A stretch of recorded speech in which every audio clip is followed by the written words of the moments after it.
Hello दोस्तों, चलिए आज मैं आपको एमसीसीबी की एक ऐसी सेटिंग बताता हूँ जिसको जानना हमारे लिए काफ़ी ज़रूरी होता है। तो ये जो एमसीसीबी है वो थ्री पोल की है, जैसे 1 2 3, तो थ्री पोल की एमसीसीबी है और 100 एम्पियर की है, राइट। और एल&टी कंपनी का है और किसी भी कंपनी का हो सकता है।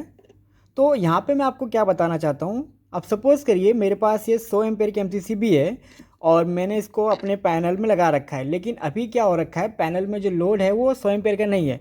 लोड मान लीजिए 80 एम्पियर का है, 90 एम्पियर का है। यानी कि अभी अंडर लोडिंग पैनल चल रहा है, कुछ डिवाइस चालू नहीं है या फिर बाद में लगेंगे, कुछ ऐसी कंडीशन है।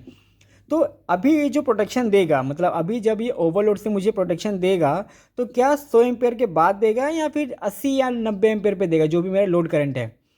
टेक्निकली वो उतने पे देना चाहिए जितने पे मेरा लोड का करंट है। अब सपोज़ करिए कि मैंने इस पे अपना लोड चला रखा है और वो लोड का करंट है 80 एम्पियर, ठीक है। तो प्रोटेक्शन कितने में मिलनी चाहिए, 80 पे या 100 पे। तो अगर इसमें कुछ सेटिंग का प्रोविज़न नहीं होगा तो 100 एम्पियर के बाद ओवरलोड पे ट्रिप होगा, जो कि गलत है क्योंकि लोडिंग तो 80 एम्पियर की है। और अगर 80 एम्पेयर के बाद ट्रिपिंग देता है तो वेल एंड गुड है, मेरा डिवाइस और कंडक्टर सभी सेफ रहेंगे, ठीक है। तो सभी केबल्स बस बार सेफ रहेगा। तो उसके लिए एमसीसीबी के पास एक सेटिंग होती है जिसको बोलते हैं हम ओवरलोड सेटिंग। तो यहाँ पे आप देख सकते हैं एक नॉब दिया हुआ है और इस नॉब के ऊपर कुछ रेंज लिखी हुई है। और ओवरलोड की जो रेंज लिखी होती है ना, वो ऐसे लिखी होती है 0.8, 0.91।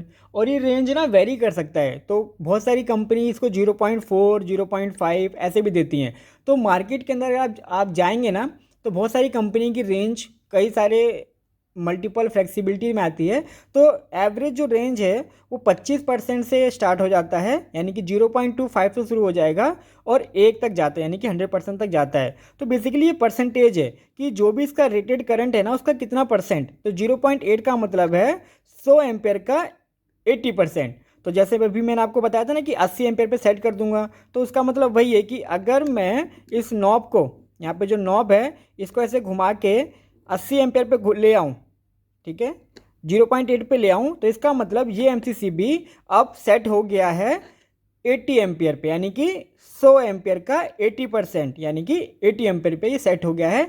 अब ये मुझे 80% के बाद ओवरलोड पे ट्रिपिंग देगा। और ट्रिपिंग के लिए मुझे क्या देखना पड़ता है, एमसीसीबी के लिए या फिर सर्किट ब्रेकर्स के लिए एक ट्रिपिंग चार्ट होता है।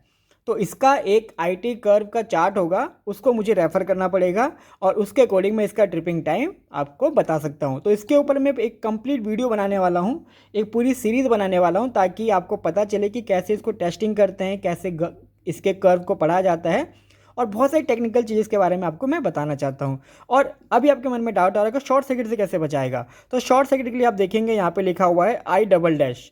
तो इसका मतलब क्या है कि जैसे ही इस एमसीसीबी के अंदर 9 गुना से ऊपर का करंट जाएगा, यानी कि आई एन का, तो जैसे ही 100 गुना 9 यानी कि 9 से एम्पियर करंट जैसे ही इसके ऊपर जाएगा, ये within millisecond trip हो जाएगा, ठीक है।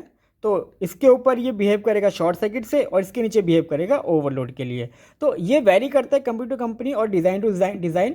तो इसके ऊपर टेंशन मत लीजिए, मैं पूरी वीडियो बनाऊंगा और एक एक चीज़ आपको समझाऊंगा। तो मिलते हैं अपनी एमसीसीबी की प्लेलिस्ट में।